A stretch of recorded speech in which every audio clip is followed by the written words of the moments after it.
Nobody tells you that the moment your life finally turns around is going to begin with a crying woman you've never met, sitting alone on a hospital bench at 11:40 at night, while you're supposed to be walking to your car. They don't put that in the job description. There's no training module for it. No performance review that says 14 years of being passed over ended because you sat down next to a stranger in a hallway and asked if she was okay. But that's exactly what happened. And I'm going to tell you all of it. Every slow, painful, completely unexpected piece of it. My name is Edmund Waverly. I'm 54 years old. I live in Cincinnati, Ohio, with my wife Joanna, and our son Miles, who is 17 and currently convinced that a driver's license is a constitutional right that we are personally violating by making him wait until he passes the test. Our older two are grown. Our daughter Priya is 28, married, lives in Columbus.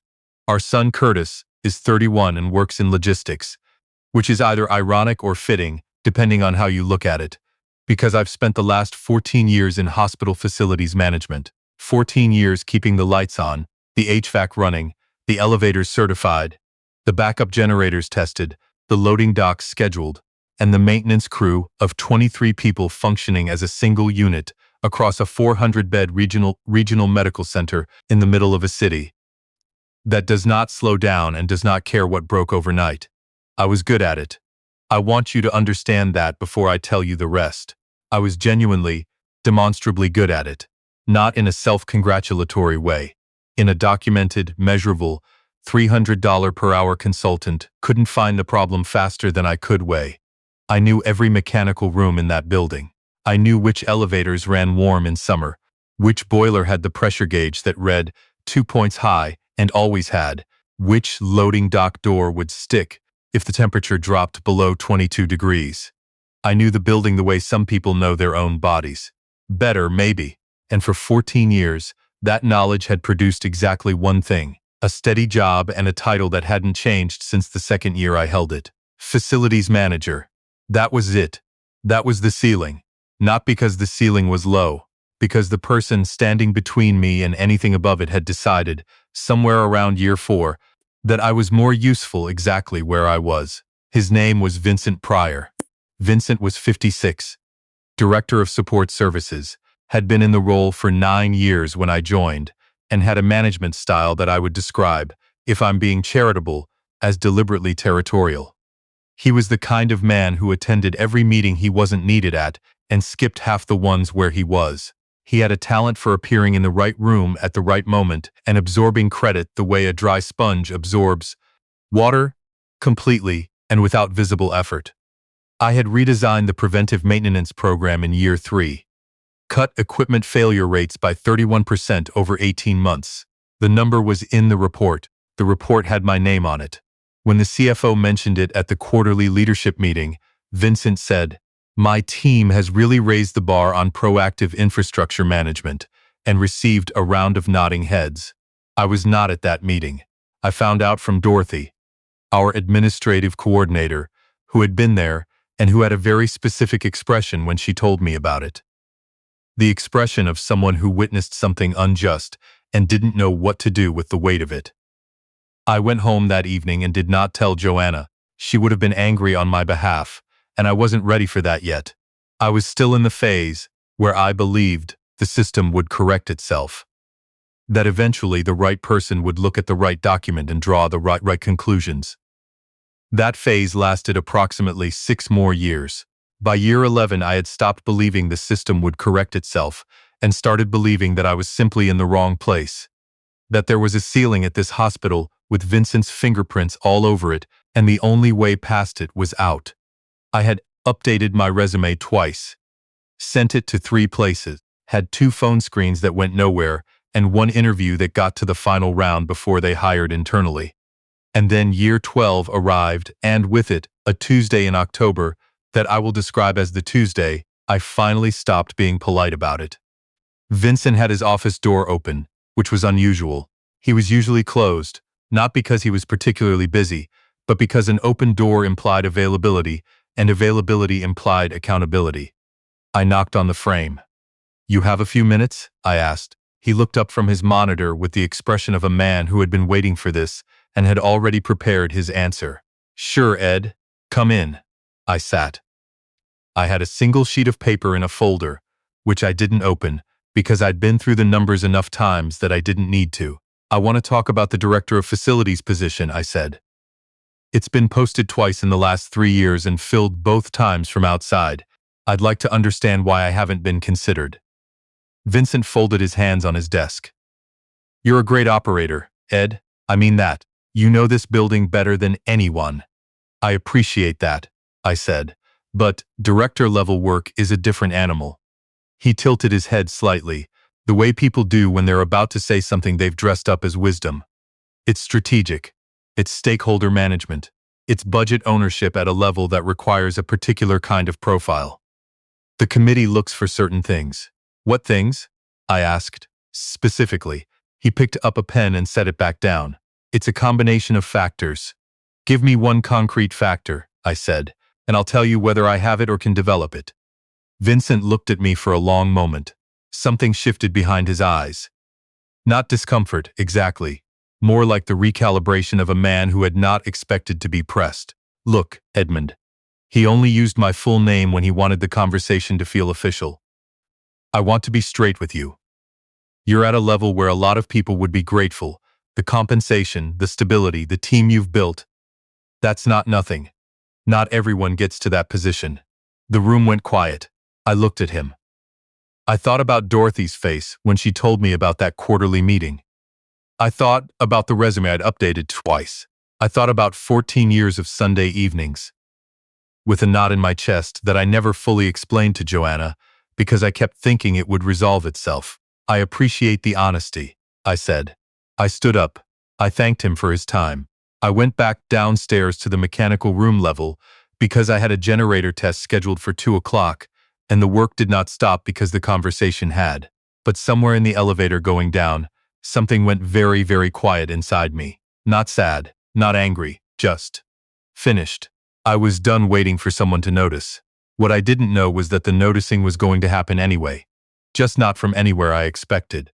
The night of March 4th, I was the last one out of the facilities wing, which was not unusual. I did a final walkthrough, most evenings. It was a habit from the early years that I'd never broken, partly because the building genuinely needed it, and partly because there was something in those empty hallways at the end of the day that I found calming in a way I couldn't explain to anyone who hadn't done shift work. I had my jacket on. My bag was on my shoulder.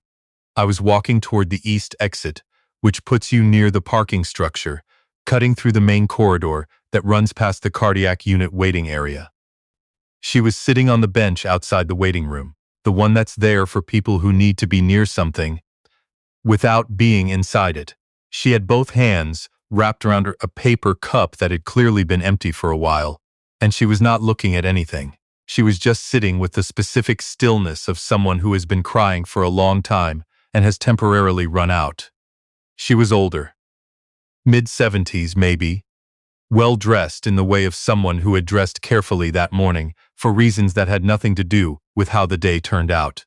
Silver hair, good coat, sensible shoes worn by a woman who had learned a long time ago that comfort mattered more than appearance. She was alone. There were 2 nurses at the station 15 feet away who were busy and had a right to be. There was a security guard making his round at the far end of the hall. There was a younger man in a visitor badge who walked past her with his phone in both hands and his eyes forward. I slowed down, and then I stopped. I don't know exactly why. I've thought about this many times since. Part of it was my mother, who had sat in a waiting room like this 19 years ago when my father had his first cardiac event, and I remembered with complete clarity how she had looked sitting alone in a hallway that had no idea who she was. I walked over and sat down on the bench, 1 seat away, and waited until she looked up. "You okay?" I asked. It was not a profound thing to say. It was just the only honest thing. She looked at me the way people look at you when they've been invisible for a while and suddenly someone sees them. Not startled, more like relieved to be found. He said. "I don't know," she said. Her voice was steady, the way voices get when people have been crying long enough that steady is all that's left. "My husband had surgery this afternoon. They said it went well. I just couldn't be in there anymore. The room is too small and too quiet, and I kept watching the monitors. That makes sense, I said. My son is coming, she said. He was in a meeting. He's been in a meeting since 4 o'clock, and I didn't want to interrupt him again. He's already left once. What time is it now? She asked. 11:43. She closed her eyes briefly. I told him not to worry. I'm fine. Are you fine? She opened her eyes and almost smiled. No. But it seemed important to say. We sat there for a moment. I asked if her husband's surgeon had explained what to expect tonight. She said yes, but that the explanation had come very fast, and she hadn't retained all of it. So I walked her through it. Not from any clinical training, just from 14 years of working in hospitals and learning, by proximity, how recovery timelines worked for the procedures I watched the building support, cardiac bypasses, post-anesthesia monitoring, what the first night typically looked like. She listened the way certain people listen, completely, with full attention, taking it in rather than waiting for her turn. When I finished, she asked 2 follow-up questions that were specific and practical, and not at all the questions of a woman who wasn't paying attention. Her name was Adeline. She told me that after about 15 minutes of talking. Adeline Marsh. She had lived in Cincinnati for 41 years.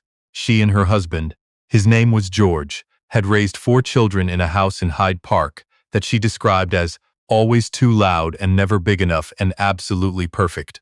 George had been a civil engineer. She had taught elementary school for 32 years and retired 6 years ago and found, to her surprise, that she missed it more than she expected to. Do you work here? She asked. 14 years, I said. Facilities, you keep the lights on. Among other things, I said. She studied me the way people who've spent decades in classrooms study people, directly, without pretense, with the particular attention of someone who has learned that people reveal themselves if you give them the space to. Do you like it? I looked at her. The question was simple and she meant it. I like the work, I said. She caught it immediately, the same way a good teacher catches the thing a kid isn't saying. But, she said, the work and the place aren't always the same thing, I said.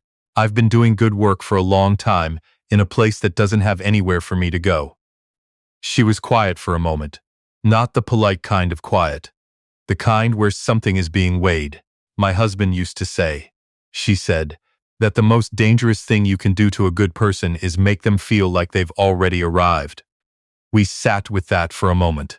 Then the elevator at the end of the corridor opened, and a man came out, moving at the particular speed of someone who is too composed to run, but has made a decision that getting somewhere matters.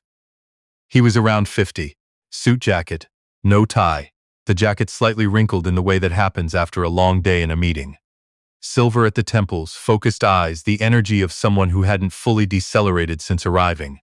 He saw her before he saw me. His whole face changed. Mom. He reached her in about 10 steps and crouched down to her level without thinking about it, the automatic physical adjustment of a person who's done this his whole life. I am so sorry. I got here as fast as I could. The board call ran. Stop fussing, she said, with the tone of a woman who had been saying that to this specific person for decades. He looked at her, then at me, then at her again. Were you sitting here alone? I had company, she said, and nodded toward me. He stood and extended his hand. Ellsworth Marsh. Edmund Waverly, I said. I work here. Facilities. He shook my hand with the firmness of someone who means it. You've been sitting with her? We were just talking, I said. He looked at his mother, then back at me, and his expression did something that I can only describe as recalibration, the look of a person revising an assumption. Thank you, he said. Not the reflexive version, the kind that has actual weight behind it. Of course, I said. I picked up my bag. Your father's going to be fine. Post-bypass first nights can feel long, but the signs were all good.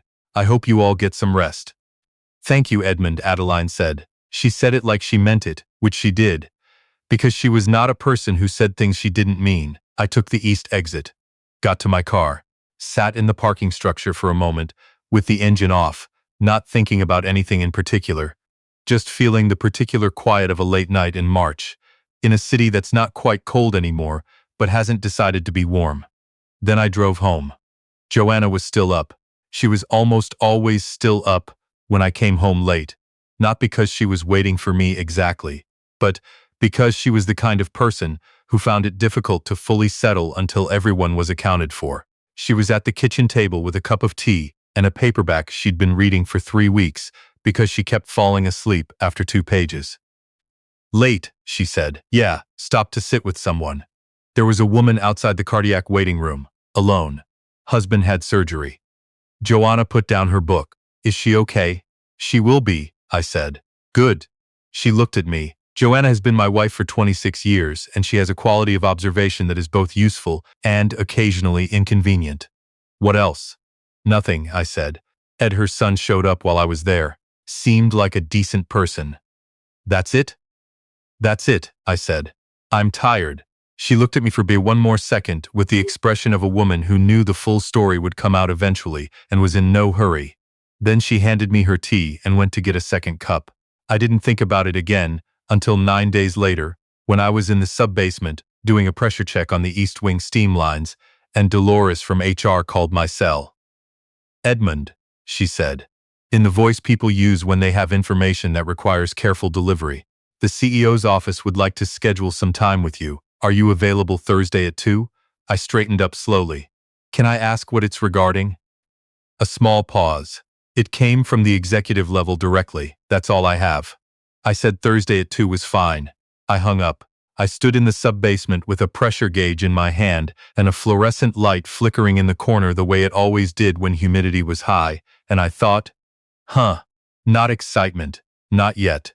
I had learned in 14 years not to extend into expectation before I had something real to hold.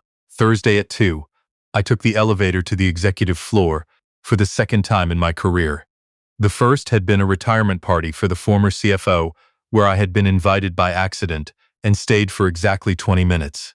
The assistant, a woman named Patricia, who had the energy of someone who managed 17 things simultaneously and found this perfectly reasonable, smiled at me and said Mr. Marsh would be with me in just a moment. I sat down, and then I processed what she'd said. Mr. Marsh.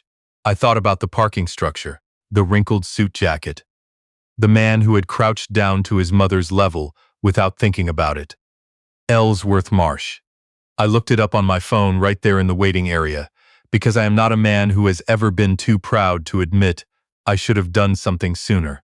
Ellsworth Marsh, CEO, Cincinnati Regional Medical Center, in the position for 6 years prior to that CO for 8. MBA from Ohio State. Named to a regional healthcare leadership panel twice. Profile photo, suit, no tie, silver at the temples. The man from the hallway. I set my phone face down on my knee. I breathed for a moment. Then Patricia said Mr. Marsh would see me now, and I stood up and walked in. He was at a round table by the window, not behind his desk. Coffee for 2, which I noticed. The view from the 6th floor of the main building wasn't dramatic, just the west side of the campus, the parking structures, the line of oaks that the grounds crew had somehow kept alive for 30 years, through every expansion project. But it was Cincinnati, and Cincinnati in early spring has a particular quality of light that I'd always thought was underrated. He stood when I came in and shook my hand again the same way he had in the hallway. Edmund, thank you for coming up. Thank you for the invitation, I said. We sat. He poured coffee without asking, which I read as a man who had decided this was going to be a real conversation, not a performance. My mother, he said, has mentioned you 3 times in 9 days. I didn't say anything. She told me you sat with her for almost an hour, that you explained the post-surgical process in a way that the nurses, who are excellent and who were extremely busy, hadn't had the time to do. That you asked about my father. He paused. She said you were the only person who stopped. I thought about the nurses at the station, the security guard, the young man with the phone. She looked like she needed someone to sit down, I said. Ellsworth looked at me with the attention of a man who makes decisions about people for a living. You've been here 14 years. Yes, sir. Facilities manager the entire time. The entire time. Walk me through that, he said. The real version. Not the version that goes in a review. The office was quiet. Outside, a facilities van, one of mine, was crossing the lot below. I looked at him and made a decision that took about half a second. I'm very good at this job, I said. I can document that if you want, but I think the record speaks for it. Equipment failure rate down 31% since I redesigned the PM program. Budget variance under 2% for 9 consecutive years. 0 failed joint commission inspections. I brought our energy costs per square foot below the state benchmark for the first time in the hospital's history 3 years ago. He said nothing. He was listening. I haven't been promoted, I said. Twice the director role went outside. I had the conversation with my supervisor about it. The answer I got was essentially that I should be grateful for the stability I have. I said it without heat. Just the information and what it meant. Ellsworth was still for a moment. Something moved through his expression. Not surprise exactly, but the particular look of a person confirming something that had been sitting at the edge of their attention for a while without fully forming. Your supervisor being Vincent Pryor, he said. Yes.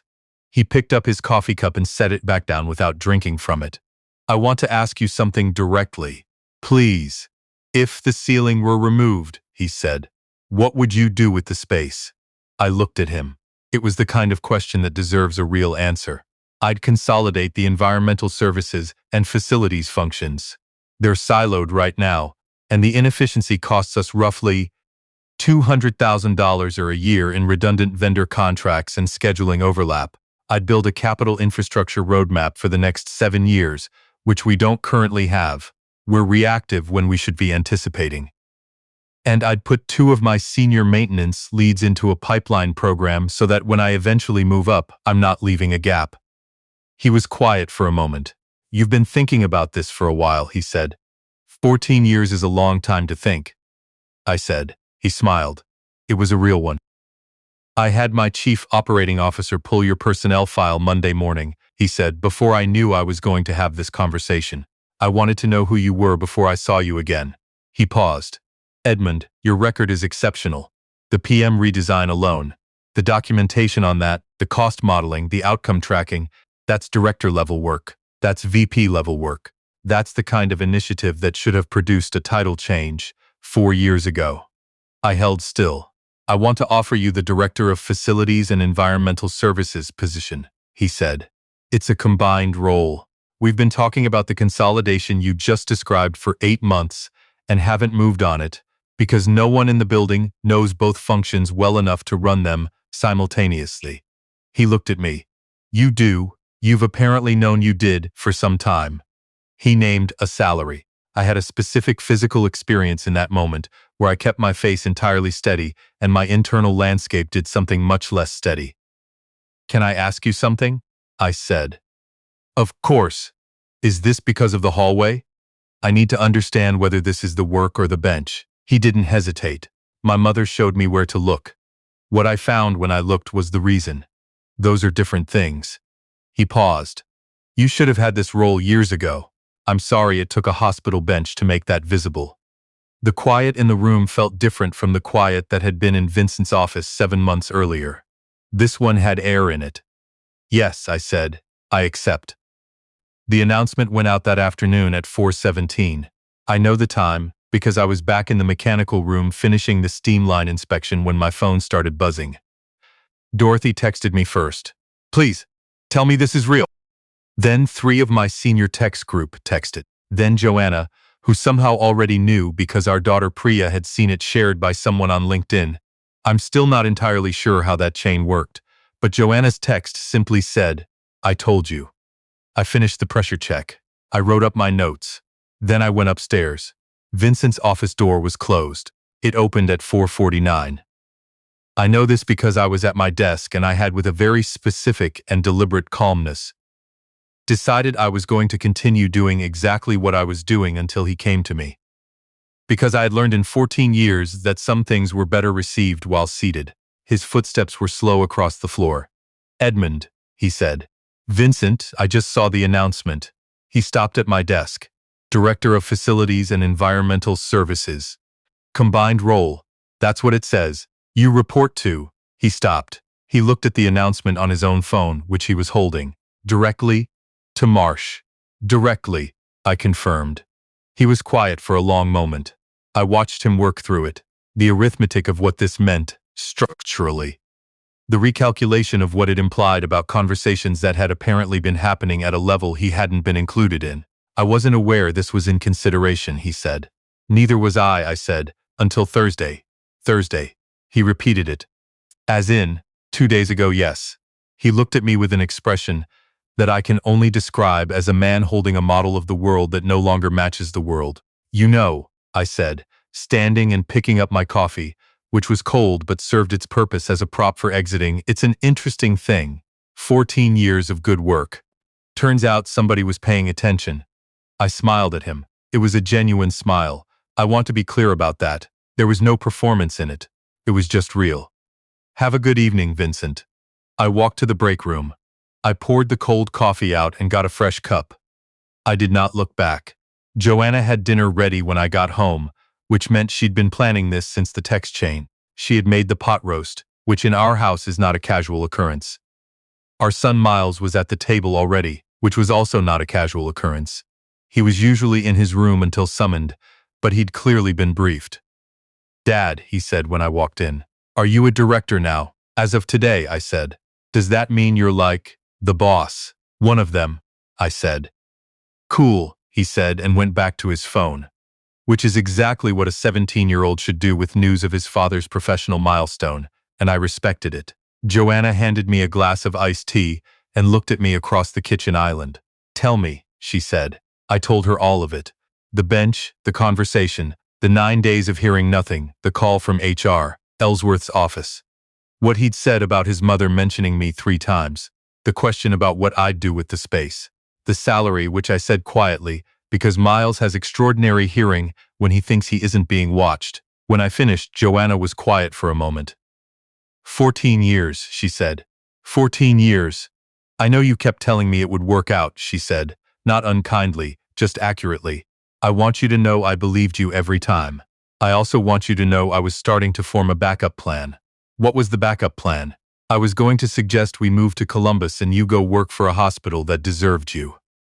Columbus, I said. Near Priya, she said. It made sense. We looked at each other across the kitchen island. 26 years, 2 cities, 3 kids, a dog we'd had for 11 years, who was now mostly deaf and slept on my feet. Every Sunday evening I'd come home with that particular weight, and she had carried it with me, without ever making me feel like it was too heavy to bring in the door. We're staying in Cincinnati, I said. Obviously, she said and smiled.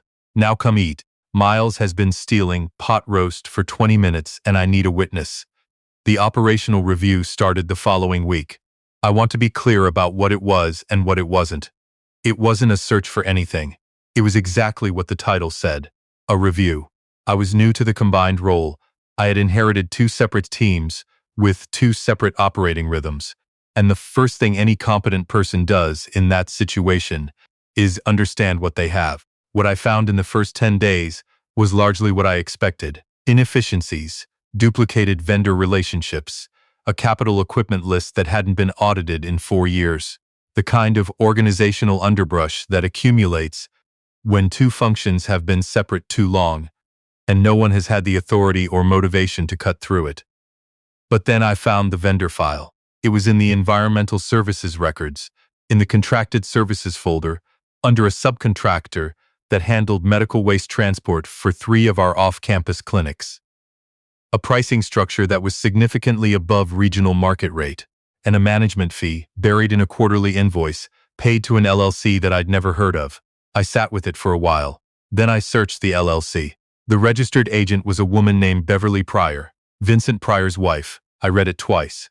Then I closed the folder and looked out my window at the campus below. The oaks, the parking structure, the facilities van making its regular loop, and I sat with the specific weight of what it meant to hold this information and decide what to do with it. I didn't make the call that day. I went home. I sat at the dinner table with my family. I slept. In the morning I called Patricia and asked for 30 minutes with Mr. Marsh at his earliest convenience. She gave me 8:30 the same morning.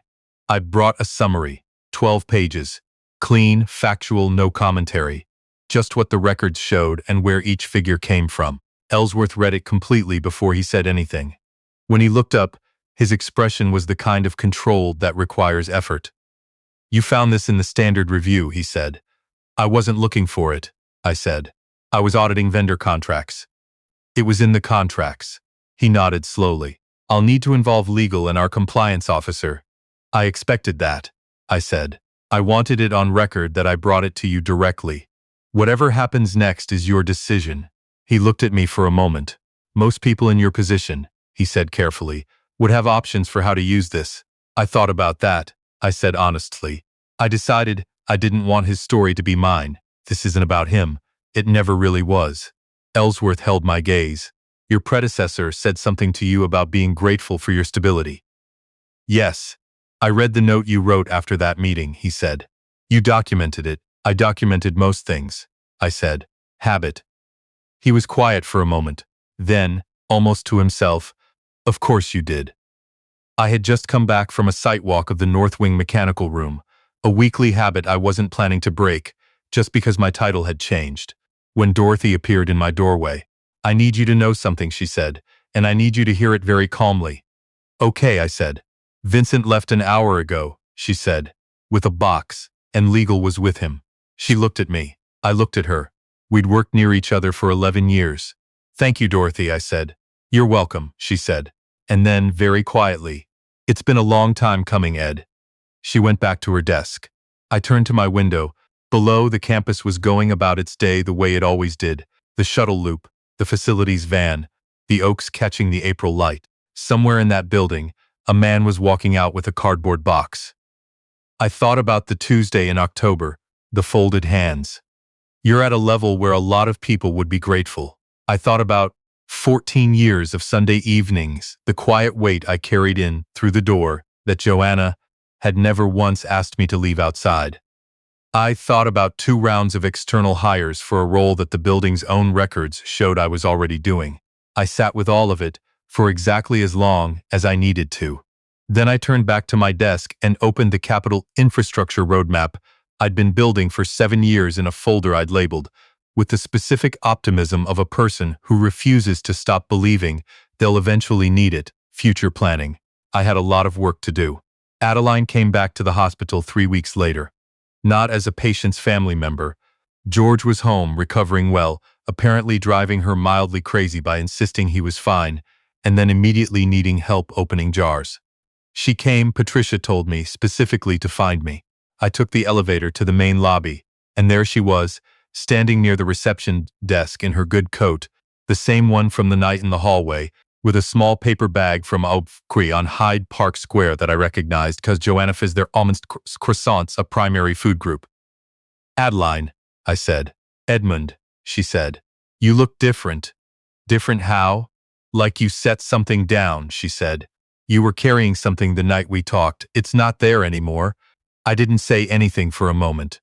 I heard about your promotion, she said. Ellsworth told me. He also told me about the other thing. She didn't name it. She didn't need to. He said you handled it the way he hoped you would. I just did my job, I said.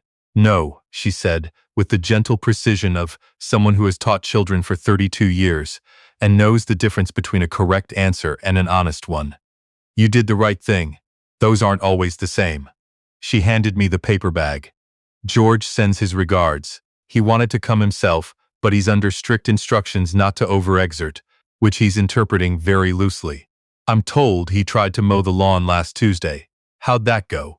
Poorly, she said, as I predicted. We stood in the lobby for a few minutes, in the easy way of people who establish something real quickly and don't need to fill every silence.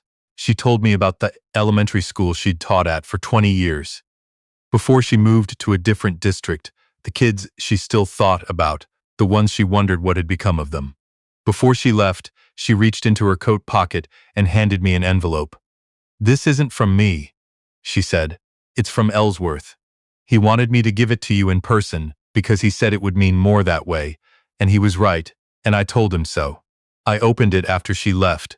A letter on hospital letterhead, an invitation to serve on the newly formed Capital Infrastructure Advisory Council, a standing body reporting directly to the board, comprising the CEO, 2 board members, and 2 operational leaders. I was named as the second operational leader. I sat down on the lobby bench, not the bench from the cardiac wing hallway, just a regular lobby bench near the window. and I read the letter twice. A woman with a toddler walked past. The security guard was making his round. Through the front doors, the April morning was doing what April in Cincinnati does. Unsure, variable, entirely capable of being beautiful, and then raining on you in the same hour. I thought about October. The October Tuesday in Vincent's office. Not everyone gets to that position. I thought about 2 resume updates that went nowhere. I thought about the note I'd written after that meeting and filed in a folder I'd labeled, with no particular expectation, documentation. 14 years. 14 years of excellent work in a building that had not until recently been able to see above the ceiling it had placed over me. An advisory council seat. A combined directorship. A woman I'd met on a bench who had taught school for 32 years and still knew the difference between a correct answer and an honest one. Real things don't arrive with fanfare. They arrive like that April light. Just there, suddenly, after a long wait, and you realize it was always going to happen this way. You just had to stay long enough to be visible. I put the letter in my jacket pocket. I went back to work.